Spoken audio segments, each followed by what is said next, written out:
Bueno, voy a quitarme la mascarilla para hablar. Bueno, buenos dies, bon dia a tots. En primer lloc, vull demanar disculpes, evidentment, per aquest retras que hem tingut en la iniciació de la jornada. Un retras que s'ha degut en part a un problema tècnic que s'ha resolt en seguida, però sobretot a com està en aquest moment la ciutat d'Alacant en trànsit. Hi ha unes retencions per totes les carreteres que venen cap a Alacant. Per tant, alguns dels ponents, inclús algunes de les persones que estan o anaven a assistir presencialment encara no han arribat i el motiu principal ha sigut això. Disculpeu, però en aquest 3/4 d'hora un poc de retras que anem, crec que anem a començar bé y el temps se recuperará. Bueno, en primer lugar quiero saludar evidentemente a todos los asistentes, a todos los que os estáis siguiendo en línea y también a todos los presenciales, a todos los que habéis venido aquí por vuestra asistencia en esta jornada y agradeceros la presencia. En un principio, técnicamente, íbamos a emitir por el canal YouTube que hemos creado desde la asociación, pero también, como os digo, esos problemas al final de última hora, estamos emitiendo a través del canal Vimeo de la empresa que nos está transmitiendo. No obstante, todas estas ponencias quedarán reflejadas después en nuestro canal YouTube.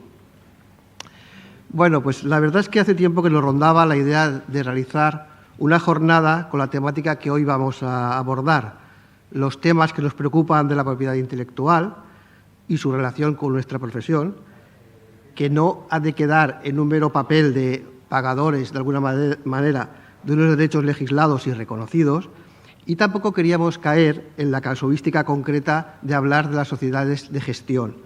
Todos nosotros hemos hecho numerosos cursos, jornadas sobre este tema, sobre sociedades de gestión, principalmente, como sabéis, sobre la Sociedad General de Autores, pero también con otras entidades de gestión. Lo que hemos querido es plantear una visión más amplia y más relacionada con la gestión cultural propiamente dicha. Pensamos que muchas dudas y muchos conflictos pueden estar mejor encaminados si conocemos el planteamiento teórico de la ley de propiedad intelectual, el papel de las sociedades de gestión, nuestras obligaciones como usuarios de la propiedad intelectual y, sobre todo, cómo las nuevas formas tecnológicas de propiedad se implican directamente en la gestión cultural. Por ello, y quiero agradecer aquí públicamente la gestión realizada en este sentido por el compañero Pepe Ayelo, no hemos podido contar con mejores consejeros, porque precisamente en la Universidad de Alicante tenemos la suerte de contar con la Cátedra Iberoamericana de Cultura Digital y Propiedad Intelectual que dirige el profesor Aurelio López Tarruella Martínez, que nos acompaña en la presentación. Él es profesor de Derecho Internacional Privado en la Universidad de Alicante desde 1997 y especialista en propiedad intelectual y derechos de autor. Pero más tarde, en la presentación de su ponencia, relacionaremos ya sus méritos y sus logros. Pero es que además la Universidad de Alicante cuenta, a través de la cátedra, como vais a ver a lo largo de la mañana, con verdaderos especialistas en la materia. Por eso, al profesor López Tarruella quiero agradecerle infinitamente la coordinación de los ponentes y la extraordinaria amabilidad que nos ha tenido durante estos meses de preparación. Y a los ponentes de esta mañana, por supuesto, su dedicación y su disposición a participar en la jornada. También quiero agradecer a la Consellería de Cultura, Educación y Esport de la Generalitat Valenciana y muy especialmente a la Secretaria Autonómica de Cultura y Esport, Raquel Tamarit, por esa colaboración que nos ha prestado y cuya presencia virtual clausuraremos la jornada. Y finalmente quiero agradecer también al director general del Instituto Valenciano de Cultura, el compañero Abel Gorinos, su complicidad continua y las que hoy participan en la jornada presentando a los ponentes y en toda la organización. José Ayelo, Marilena Ventosa, Marián Barea y Concha Ros. Sin más, ya le paso la palabra al profesor Aurelio López Tarruella, que nos dará la visión conjunta del curso de la jornada que hoy vamos a celebrar. Cuando quieras. Muchas gracias, José María. La verdad es que quiero extender el agradecimiento a todos los patrocinadores por haber hecho posible esta jornada. La verdad es que, y por supuesto, dar las gracias a Gestió Cultural por juntar con nosotros, en particular a Pepe Ayelo, que fue el que me contactó, y que, para nosotros, creo que aún en general es un halago pues, que se haya contado para organizar este seminario, más aún por cuanto desde hace un año en la Universidad de Alicante tenemos la Cátedra Iberoamericana de Cultura Digital y Propiedad Intelectual y, por lo tanto, pues nuestro cometido es hacer que las cuestiones de propiedad intelectual lleguen más allá de los que nos dedicamos al tema día y noche, sino también a gente que la utiliza en la práctica, como en este caso son los gestores culturales. Muchas veces en la universidad solemos tener conferencias donde acabamos andando en círculos, como dice la canción de Quique González, y hablando de las mismas cosas. Y últimamente, desde que estoy en la cátedra, desde que estoy dirigiéndola, pues me siento, por decirlo así, más útil, en el sentido de explicar la utilidad que tiene la propiedad intelectual para los creadores y los productores de cultura.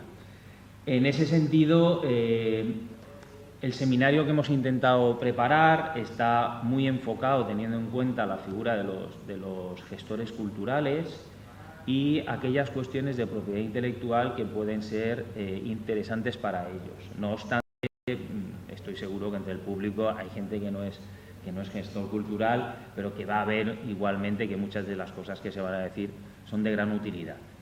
Y la jornada que hemos montado, y seré muy breve, simplemente quiero explicar para que desde el primer momento se entienda cuál es el hilo conductor, es lo siguiente. En primer lugar, mi compañera Raquel Evangelio, compañera de la Universidad de Alicante, explicará la justificación de la propiedad intelectual. Algo que para muchos puede resultar muy básico, pero para otros no, y nunca está de mal recordarlo. Nos ponemos a discutir muchas veces y nos olvidamos de por qué existe la propiedad intelectual.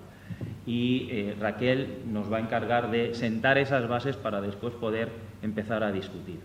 En segundo lugar, hablará Álvaro Hernández Pinzón, que ha venido de Madrid, trabaja para AIE, y le agradezco mucho el esfuerzo que va a realizar. Que sepan ustedes que esta tarde tiene que estar dando 2 horas más de clase en la Universidad Autónoma de Madrid, pero hoy está aquí con nosotros y nos va a hablar del papel que juegan las entidades de gestión, papel que juegan de gestión de la propiedad intelectual. Muchas veces no es el propio autor el que puede llevar a cabo esa gestión, sino que tienen que intervenir estas entidades. Juegan un papel, en ese sentido, vital. A continuación hablaré yo para presentarles esa nueva manera de gestión de las obras, esa gestión alternativa que se lleva a través de lo que se llaman las licencias libres, las licencias de contenidos abiertos o, por centrarlo en un tipo de licencia en particular, las licencias Creative Commons, que son las que más se utilizan en la práctica. Y por último, por cuanto van a quedar una serie de cuestiones que a mi modo de ver son importantes también para las gestores culturales, pues hemos diseñado una última ponencia, un poco más en plan cajón desastre, de temas que también pueden ser interesantes, que va a estar a cargo de Julián López, otro compañero mío de la Universidad de Alicante, profesor titular de Derecho Civil. En cualquier caso, la idea del seminario no es que soltemos aquí ponencias magistrales, sino a mí me gustaría que se generara un debate, una discusión sobre las cuestiones que vamos a plantear, porque muchas veces las planteamos desde un punto de vista teórico y, sin embargo, la realidad es completamente diferente. Por eso, desde el primer momento, y me salto lo que puedan decir mis compañeros, ya les digo que esto tiene que ser muy participativo y que ustedes hagan ustedes, me refiero a las personas que están en la platea o que están siguiéndonos online, que formulen las preguntas que consideren y díganos cómo es el día a día en temas de propiedad intelectual de los gestores culturales. Sin más, yo creo que estamos preparados para llamar a Raquel y que empiece con la primera ponencia. Muchas gracias. A ti, Aurelio. Gracias. ¿Sube? ¿Quién más sube? Yo me quedo. No te quedas tú. Muy bien.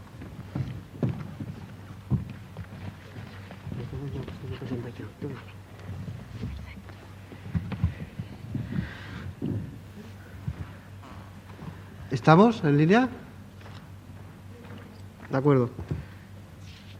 ¿Te presento ya? Bueno, pues como ha dicho el profesor López Tarruella, vamos a empezar ya con la primera ponencia, que como sabéis está a cargo de Raquel Evangelio. Ella es profesora titular de Derecho Civil,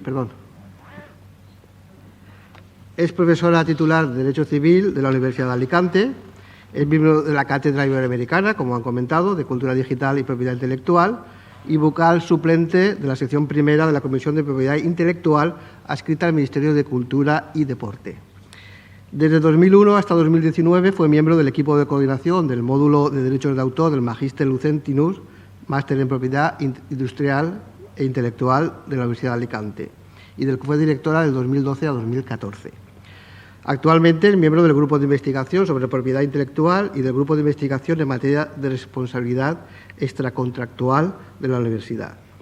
Sus principales líneas de investigación son la propiedad intelectual, la protección de los consumidores, las relaciones de vecindad, el contrato de seguro y la responsabilidad civil. Evidentemente, toda esta tarea se ha visto reflejada en diversas monografías, en artículos de revistas y de capítulos de libros. Ha participado en numerosos congresos, no voy a enumerarlos aquí, es evaluadora de proyectos de investigación de la Agencia Nacional de Población y Prospectiva y, en definitiva, es un placer contar contigo, Raquel. Hoy nos va a hablar, como se ha anunciado, de la propiedad intelectual como instrumento de fomento de la creatividad y de la cultura. Cuando quieras, Raquel. Pues muchas gracias por la presentación. ¿Se oye? ¿Se oye bien? Por la presentación y por la invitación, por supuesto, para participar en este seminario. Bien, como se ha dicho, me corresponde empezar contando, a mi modo de ver, por qué la propiedad intelectual sirve como instrumento de fomento de la creatividad y de la cultura. Bueno, creatividad y cultura. ¿Qué es la creatividad? La creatividad, según el diccionario de la Real Academia, es la facultad de crear, la capacidad de creación.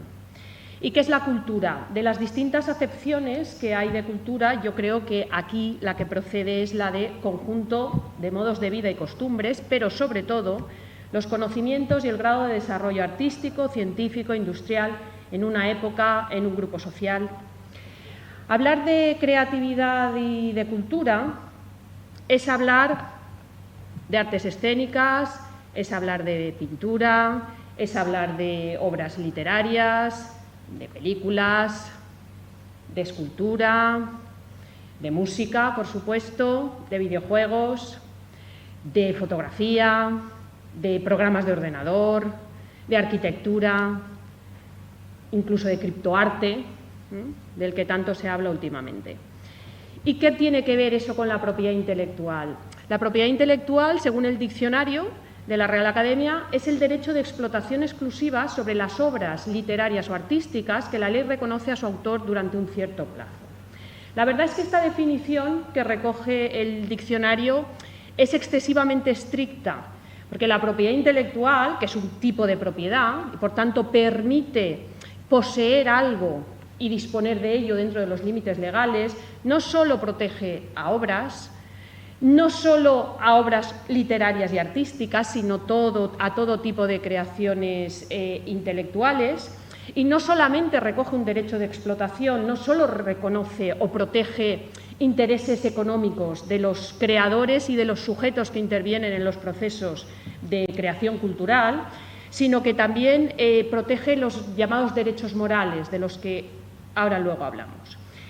Pero lo que ahora me interesa es decir que hablar de propiedad intelectual es también hablar de artes escénicas, de pintura, de obras literarias, de cine, de escultura, de música, de videojuegos, de fotografía, de programas de ordenador, de arquitectura y de criptoarte. La cultura y la propiedad intelectual van de la mano, van unidas, porque la propiedad intelectual lo que pretende es proteger la cultura, proteger las creaciones intelectuales. Bueno, ¿esto quiere decir que sin propiedad intelectual no habría cultura? Bueno, a mí los extremos realmente no me gustan, ¿eh? Soy persona que intenta ir al medio, al centro. Entonces, yo no me atrevería a decir que sin propiedad intelectual la cultura no existiría.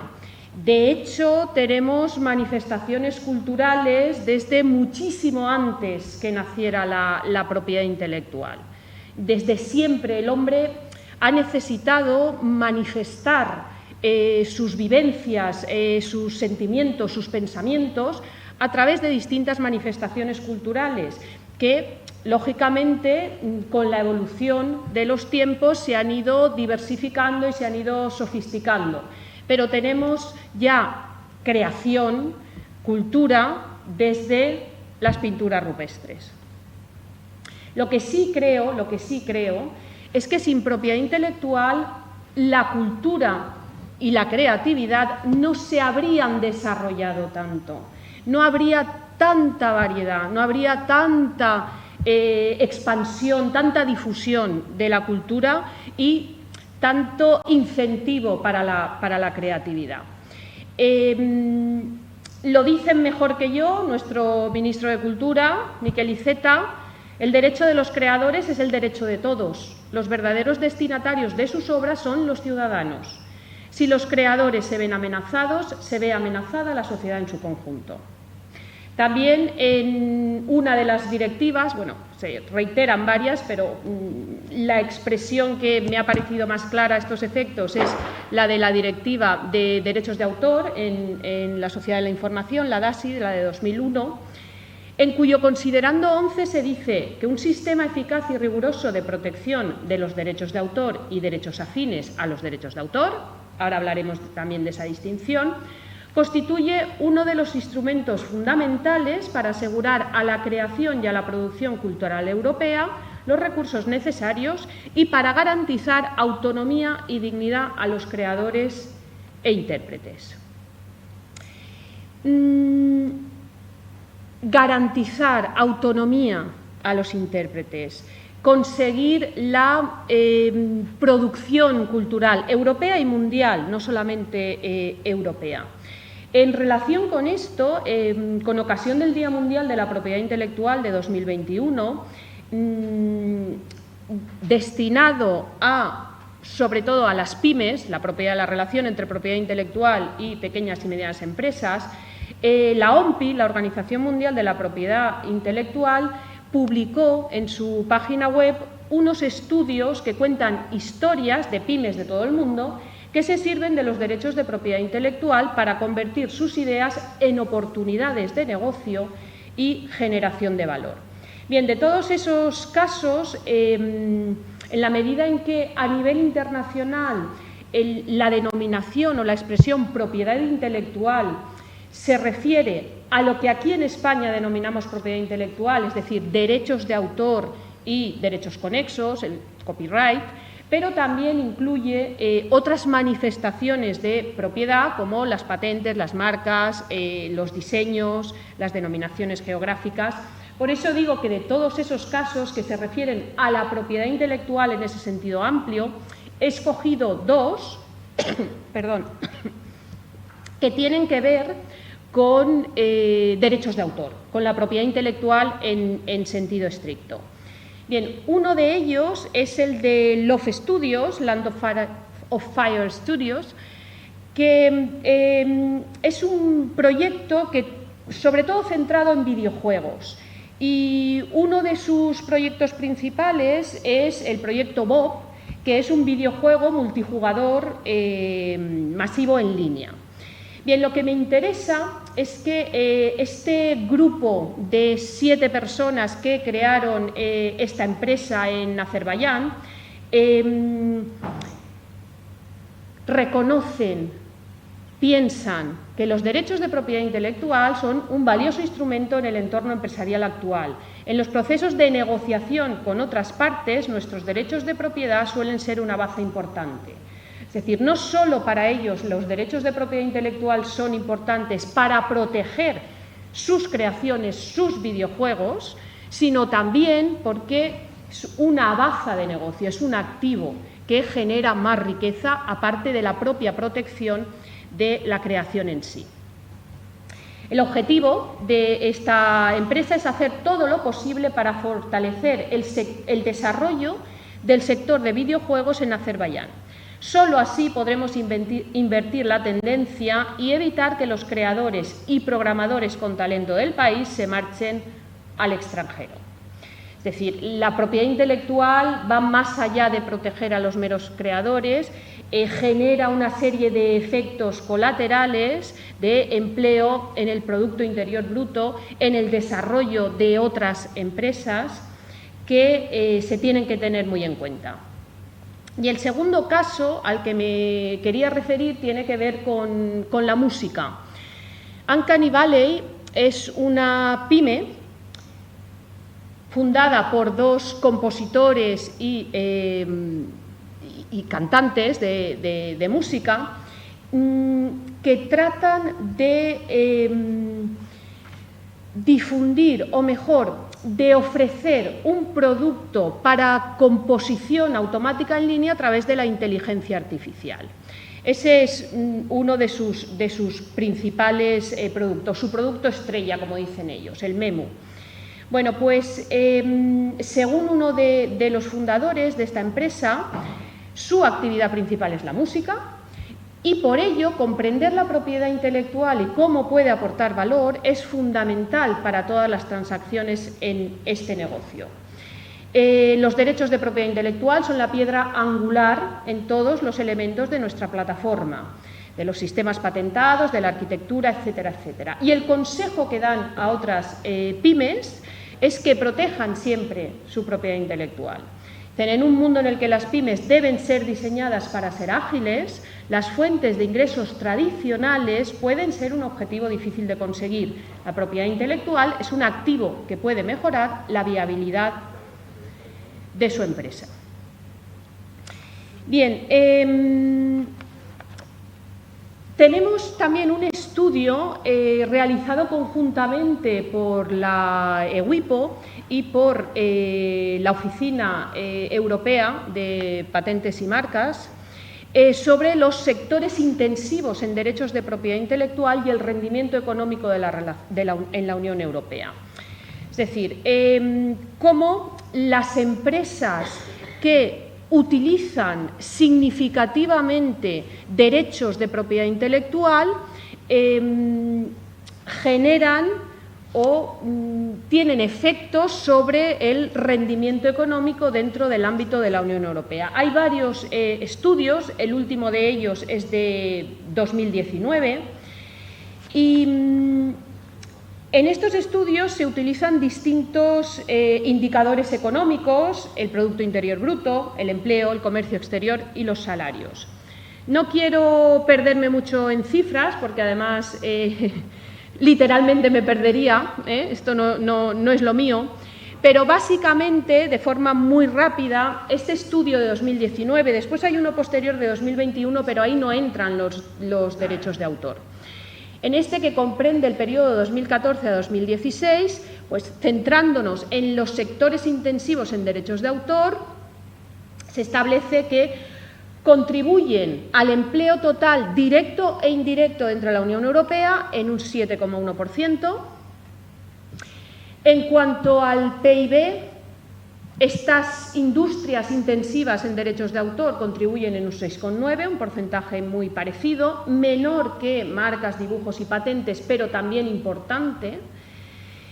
Y lo que me gustaría también destacar es que estos efectos que producen estas industrias intensivas en derechos de autor en el rendimiento económico de la Unión Europea ha ido incrementándose a lo largo del tiempo.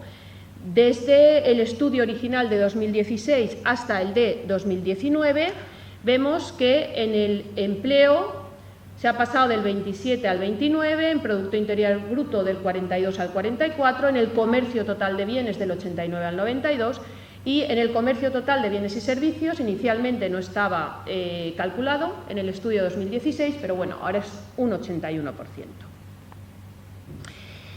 Bien, ¿esto tiene importancia para las industrias culturales? Claro, esto básicamente quiere decir que las industrias culturales y de creación que utilicen derechos de autor de forma intensiva, probablemente, de acuerdo con este estudio, al menos si nos fiamos de este estudio, aportarán más al rendimiento económico, a la riqueza económica de la Unión Europea. Y esto, hoy por hoy, es más importante que nunca, porque, de acuerdo con otro estudio sobre la economía de la cultura y la creatividad antes y después de la COVID-19, estudio que probablemente ya conocen, pero que en todo caso, aunque no lo conozcan, ya se pueden imaginar cuál es la conclusión principal, y es el impacto de la COVID-19, desde luego, en el sector cultural, en muchos otros sectores de la economía, pero en el sector cultural básicamente, que es lo que ahora nos interesa. Antes de la COVID-19 había, en el año 2019, un incremento y un peso muy relevante de la cultura y la creatividad en la Unión Europea. De hecho, desde 2013 a 2019, el volumen de negocio se había incrementado en un 17%. Después de la COVID, este estudio, que ha sido encargado por la GESAC, por la Agrupación Europea de Sociedades de Autores y Compositores, a una consultora, habla de la caída abrupta. La caída abrupta. El volumen de negocios desde 2019 a 2020, una vez que ya se ha podido analizar el impacto de la COVID, ha disminuido en un 31%.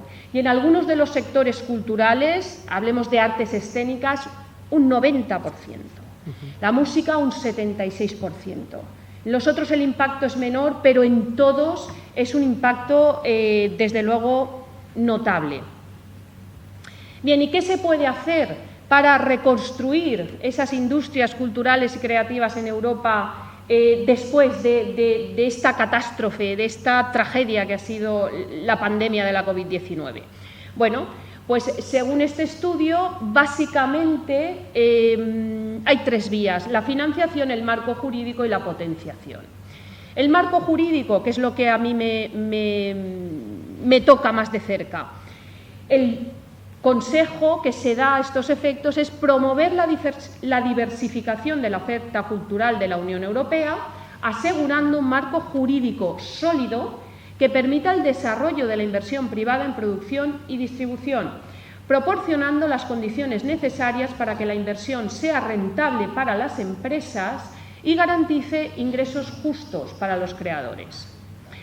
En definitiva, la conclusión sería que la propiedad intelectual fomenta la creatividad y la cultura porque, primero, reconoce y recompensa el esfuerzo y la inversión en tiempo y en dinero de todos aquellos que crean y difunden cultura: autores, artistas, productores de fonogramas, entidades de radiodifusión, editores de prensa.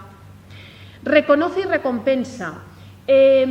Estos dos verbos están elegidos para distinguir. Reconoce. Bien, reconoce va muy ligado a los derechos morales. Se me reconoce que soy el autor. Esta es mi obra. Yo soy el autor. Yo decido cuándo la divulgo. Yo decido si la quiero retirar del mercado. Pero además me recompensa. Por supuesto, los derechos de autor también son dinero. Claro. Tengo que vivir de mi trabajo. Tengo que vivir de mis creaciones. Bueno, o al menos me gustaría vivir de mi trabajo y de mis creaciones, y a todos los que trabajan para difundir esas creaciones también les gustaría. En segundo lugar, porque más allá de eso constituye un activo intangible que, como hemos dicho, es una fuente de valor y un motor de crecimiento de las empresas. Y por último, porque representa ya a un nivel más general, más global, un sistema de incentivos dirigido a producir una cantidad óptima de obras y prestaciones que puedan ser disfrutadas por la sociedad. ¿Y esto cómo se hace? ¿Cómo protege la propiedad intelectual la cultura? Pues la protege a través de dos tipos de derechos, lo que llamamos derechos de autor y lo que llamamos los derechos conexos, afines o vecinos a los derechos de autor, más el derecho sui generis sobre bases de datos, bueno, que se podría discutir si es también un derecho afín o no lo es. Los derechos de autor recaen sobre las obras como esas creaciones humanas, originales, expresadas en cualquier soporte. No se protegen las ideas, se protege la expresión de las ideas. Se protege un programa de ordenador, una película, una canción, una novela, un plano arquitectónico, etcétera, etcétera. Dentro de los derechos de autor, como decía, hay dos tipos de derechos, los derechos morales y los patrimoniales. Todo esto lo voy a decir de forma muy simple y muy breve, y de tan simple que lo voy a decir es posible que incluso incurra en alguna incorrección o porque no puedo descender al detalle. En cualquier caso, voy a pedir que si me paso del tiempo, por favor. Gracias. Bueno, pues los derechos morales se dice que son los que protegen los intereses personales del autor. Dentro de los derechos morales está el de reconocer su autoría, el derecho de paternidad, el de divulgación, decidir si se divulga la obra o no y si se hace con el nombre del autor o se hace de forma anónima o bajo un seudónimo. El derecho a la integridad que impide la modificación de las obras cuando ello perjudique los intereses o la reputación del autor. El derecho de modificación, que permite a los autores modificar la obra respetando los derechos que se hayan cedido a otros titulares. El de retirada o arrepentimiento, que permite retirar del comercio obras que ya estaban en circulación por un cambio en las convicciones del propio autor, o algo que es bastante útil, que tiene mucho que ver con los museos, las salas de exposiciones, es el derecho a acceder al ejemplar único o raro de la obra por parte del autor, de quien sea el titular del soporte, a determinados efectos, como por ejemplo para una determinada exposición. Luego tenemos los derechos patrimoniales que son los que protegen los intereses económicos del autor. Y dentro de ellos los fundamentales son los derechos de explotación, que son los que permiten al autor decidir si autoriza o no el uso de sus obras de determinadas maneras, la reproducción, la distribución mediante ejemplares, la comunicación pública o la transformación de la obra a otros sujetos. Y eso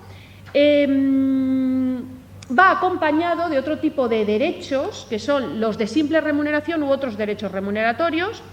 En los otros derechos remuneratorios no voy a entrar. Básicamente, los derechos de simple remuneración son aquellos que tratan de recompensar al autor en determinados casos en los que, porque la ley impone un límite determinado, no pueden ejercitar esos derechos de explotación de los que hablaba, no pueden autorizar, o mejor, no pueden prohibir la utilización de sus obras porque la ley la impone para beneficio de determinadas personas o de determinados grupos de personas. Bueno, para compensar esa prohibición al autor, a la libertad del autor de poder decidir si autoriza o no, en algunos de esos casos, en algunos de esos límites, se prevé una compensación económica.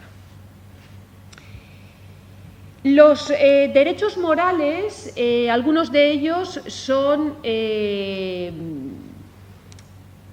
transmisibles mortis causa, en algunos casos de forma indefinida, en otro caso, por ejemplo, en el de la integridad, pues solamente un plazo de tiempo después del fallecimiento del autor.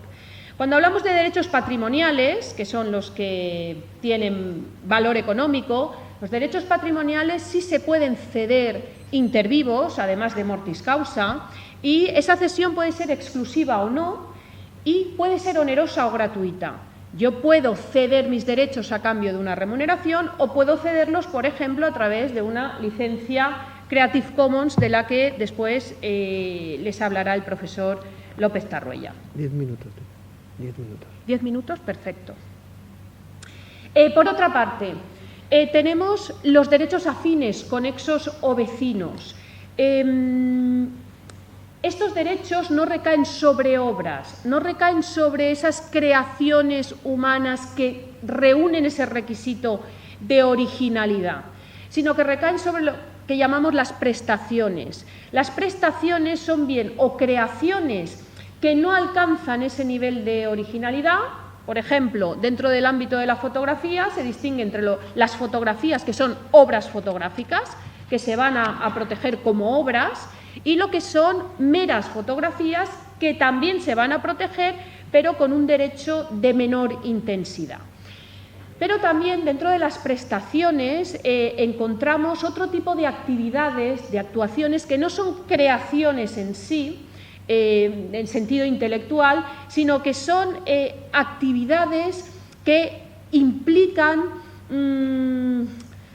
confeccionar soportes o confeccionar instrumentos para la difusión de esa cultura. Si una obra es una canción, pues una prestación es un fonograma, donde se registra esa canción. Tenemos los fonogramas, tenemos las grabaciones audiovisuales, las emisiones o las transmisiones por entidades de radiodifusión y ciertas producciones editoriales. Dentro de los derechos afines, conexos o vecinos, como en su mayoría, la mayor parte de ellos, lo que tratan de proteger es la inversión que llevan a cabo determinados sujetos en tiempo y en dinero, el núcleo son los derechos patrimoniales. Solamente en el caso de los artistas, intérpretes y ejecutantes, que por cierto los he olvidado en la lista, otro tipo de prestaciones son... Álvaro, perdón. Otro tipo de prestaciones, obviamente, son las interpretaciones artísticas y las ejecuciones musicales. Bueno, pues precisamente los artistas, intérpretes y ejecutantes sí tienen derechos morales, el resto de titulares de derechos sobre prestaciones solo tienen derechos de carácter patrimonial. Y por último, bueno, ese derecho sui generis que se concede al fabricante de una base de datos. Bien, así protege la propiedad intelectual a las creaciones culturales. Pero aparte de esa protección, que ya de por sí es importante para el fomento de la creación cultural, hay que tener en cuenta que inclinar demasiado la balanza a la protección de la propiedad intelectual puede impedir en demasía el acceso a la cultura, que está reconocido por la Constitución española como uno de los derechos principales. Y abrir o desproteger excesivamente la propiedad intelectual para permitir ese acceso a la cultura, que el acceso a la cultura no es lo mismo que el acceso gratuito a la cultura, son cosas distintas, sería condenar al hambre a los creadores y a los demás sujetos de creación cultural. Por tanto, hay que buscar el equilibrio. ¿Cómo se busca el equilibrio? Limitando la duración de los derechos de autor y los derechos conexos. Transcurrido un tiempo determinado, caen en dominio público.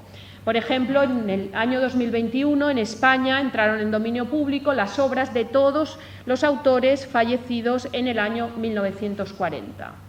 Solamente hay que tener precaución con las versiones de obras anteriores. Si lo que se utiliza es una versión posterior de una obra anterior, hay que tener en cuenta que esa versión posterior probablemente no estará en dominio público.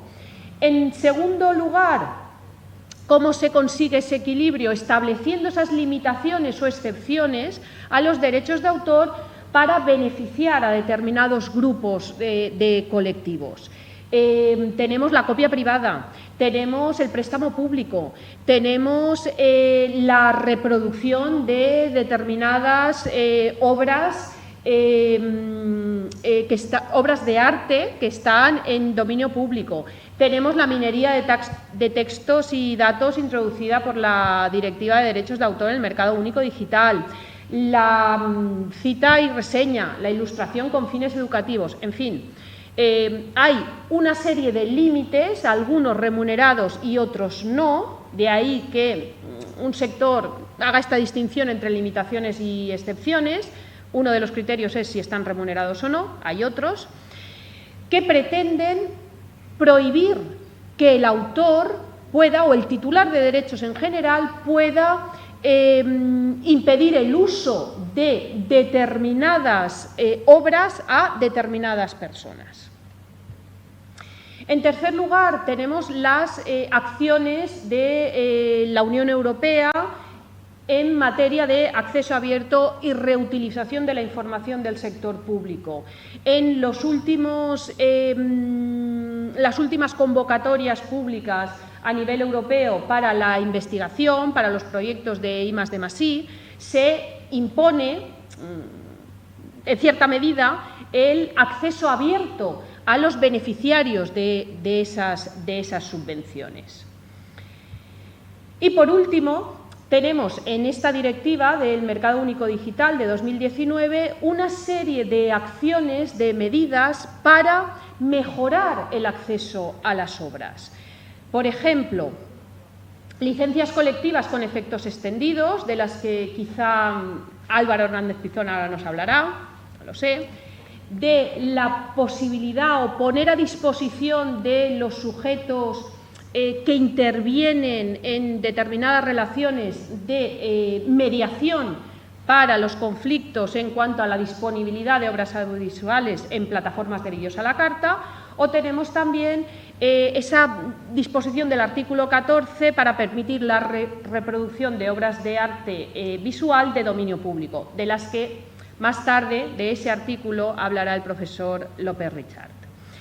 Bueno, y para finalizar, si termino ya, decir que, por supuesto, los gestores culturales también tienen un papel importante. En una ocasión leí que son como hombres y mujeres orquesta, que tienen que hacer muchísimas cosas, bueno, y que tienen que saber de muchas cosas para poder casar los intereses y para cumplir ese papel de mediar, de ser el intermediario entre quien provee de cultura y quien consume la cultura. Bueno, pues dentro de esa orquesta, en mi opinión, es importante también tener conocimiento, aunque sea básico, de los derechos de propiedad intelectual y de cómo pueden estos ayudar al fomento de la cultura. Y en ese sentido, por si no lo conocen, hay un proyecto de la Unión Europea que se llama LearnIP y es de unos módulos de formación en línea precisamente para gestores culturales y agentes de turismo cultural. Hay una serie, creo que son 7 módulos, bueno, ahí está el enlace por si a alguno le interesa. Bueno, con esto yo quedo a su disposición para cualquier intervención o pregunta. ¿Tú te vas a quedar ahora un ratito más luego? ¿Te vas Yo sí, yo vale. me quedo. Bueno, pues Sí. gracias. Gracias. Bueno, sí, si quieres. Gracias, Raquel, en principio por la brevedad y por la síntesis que has hecho de la ponencia, por la prisa que teníamos, ese retraso. Y como bien ha dicho el presentador Aurelio López, la ponencia que tenemos ahora de Álvaro Hernández tiene que estar esta tarde en Madrid. Por lo tanto, vamos a dar paso ya enseguida a su ponencia. Y un segundito que vamos a cambiar ponente y presentador, ¿vale? Un segundito, estamos con vosotros, un minuto. Sí, bueno. Bueno, ¿está la imagen en línea? ¿Sí? ¿No? No, simplemente decir que las preguntas que pueda haber para esta ponencia, como Raquel se va a quedar, las posponemos para después, ¿vale? Muchas gracias.